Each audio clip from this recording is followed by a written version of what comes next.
रमेश एक छोटे से गांव में रहता था। उसके घर के पास एक पुराना पीपल का पेड़ था, जिसके बारे में गांव में कहा जाता था कि वहां एक महिला की आत्मा भटकती है। रमेश इन बातों को अंधविश्वास मानता था। एक रात रमेश देर तक काम करके घर लौट रहा था। आसमान में बादल थे और हल्की हल्की बिजली चमक रही थी। जब वह उस पेड़ के पास पहुंचा तो उसे ऐसा लगा जैसे कोई उसके पीछे चल रहा हो। उसने पलट कर देखा, लेकिन वहां कोई नहीं था।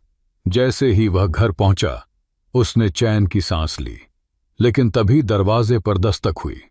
ये अजीब बात थी, क्योंकि इतनी रात को गांव में कोई बाहर नहीं निकलता। उसने डरते डरते दरवाजा खोला, लेकिन बाहर कोई नहीं था। रमेश ने सोचा कि यह उसकी कल्पना होगी और वह सोने चला गया। आधी रात को उसे फिर से दस्तक सुनाई दी। इस बार आवाज तेज और गूंजती हुई थी। रमेश ने खिड़की से झांक कर देखा तो उसे सफेद साड़ी पहने एक महिला दिखाई दी।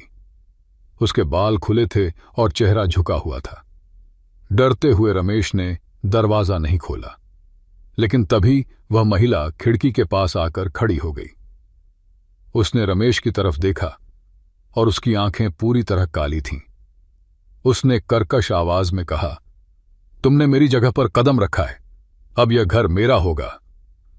रमेश के पास हिलने की भी ताकत नहीं थी। अगले दिन जब गांव वाले रमेश के घर पहुंचे तो उन्होंने उसे बेसुध पाया।